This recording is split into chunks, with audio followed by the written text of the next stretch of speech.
এই সেটিংটি তোমরা যদি তোমাদের চ্যানেলের সাথে করতে পারো তাহলে কিন্তু তোমাদের নতুন চ্যানেলের মধ্যে ভিউজ আনতে তোমরা সক্ষম হবে। ঠিক আছে, তো আমরা সরাসরি ওয়াইটি স্টুডিও অ্যাপটি ওপেন করে নেব। ওয়াইটি স্টুডিও অ্যাপটি ওপেন করার পর আমরা জাস্ট আর্ন সেকশনে চলে যাব। ঠিক আছে, আর্ন সেকশনে যদি আমরা চলে যাই, আর্ন সেকশনে গেলে এখানে দেখুন একটু নিচের দিকে আমরা স্ক্রল করে আসব। নিচের দিকে স্ক্রল করে আসার পর এখানে দেখুন external link and cards and screen. ঠিক আছে, এখানে দেখুন এই যে অপশানটি, এই অপশানটি কেন দিয়েছে ওয়াইটি স্টুডিও, এখানে দেখুন external link in cards and screen. ঠিক আছে, এটার বিষয় কি, এখানে যদি আমরা প্রেস করে দেই, এখানে যদি আমরা প্রেস করে দেই, এই অপশানটার উপরে যদি আমরা প্রেস করে দেই তাহলে আমাদের সামনে এই ধরনের একটা ইন্টারফেস চলে আসবে। ঠিক আছে, এই যে দেখুন এখানে ইউটিউব কিন্তু সরাসরি বলে দিচ্ছে তোমাদের এই এই এই যে কিওয়ার্ডটি, এই কিওয়ার্ডটির কাজ কি রয়েছে। ঠিক আছে, এখানে দেখুন add end screen to videos. ঠিক আছে, add end screen to videos, YouTube নিজেই তোমাদেরকে বলছে যে তোমরা কি করবে এখানে। ঠিক আছে, এখানে দেখুন ইউটিউব নিজেই কিন্তু তোমাদেরকে বলছে তোমরা এই অপশানটির মাধ্যমে তোমাদের চ্যানেলের মধ্যে কি করতে পারো। ঠিক আছে, তো এখানে দেখুন add end screen to videos, তোমাদেরকে ইউটিউব বলছে তোমরা তোমাদের ভিডিওর শেষে অ্যান্ড স্ক্রিন যুক্ত করো।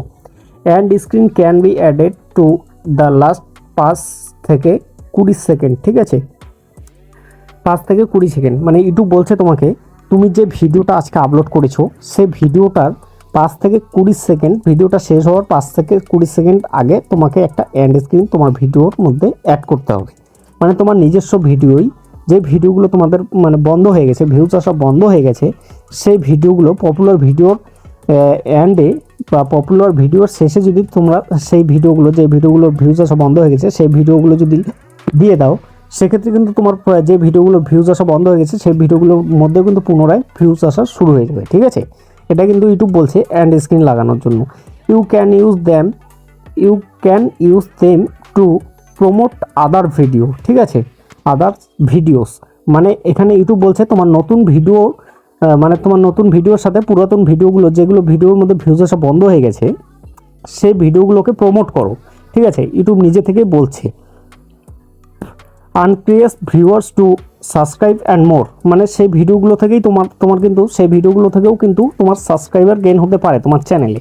You can add up to 4 element to your end screen for videos with standard 16:9 aspect ratio. ঠিক আছে, ইউটিউব বলছে তোমার যাতে ভিডিওটার রেশিও থাকে 16:9। ঠিক আছে, বড় ভিডিওর রেশিও তো 16:9 রাখতে লাগে। ঠিক আছে, তো এটাই কিন্তু ইউটিউব বলছে যাতে তোমার ভিডিও রেশিওটা 16:9 থাকে। Other aspect ratio may have a lower limit, মানে আদার্স রেশিওতে তুমি যদি ভিডিওগুলো কনভার্ট করো সেক্ষেত্রে কিন্তু অ্যাড স্ক্রিন লাগাতে পারবে না। এটা কিন্তু ইউটিউব নিজে থেকেই বলছে। সো বন্ধুরা, তোমরা ভিডিও শেষে 5 থেকে 20 সেকেন্ডের মধ্যে তোমরা অ্যাড স্ক্রিন ব্যবহার করো, সেক্ষেত্রে তোমার পুরাতন ভিডিওগুলোও কিন্তু প্রমোট হবে, তোমার পুরাতন ভিডিওগুলোও কিন্তু বুস্ট হবে। এবার বিষয় হলো তোমরা অ্যাড স্ক্রিন যদি যুক্ত না করতে পারো সেক্ষেত্রে কিন্তু আমার চ্যানেলে ভিডিও দেওয়া রয়েছে, তোমরা কিভাবে তোমাদের ভিডিও শেষে অ্যাড স্ক্রিন যুক্ত করবে তোমরা চাইলে দেখে আসতে পারো। ওকে।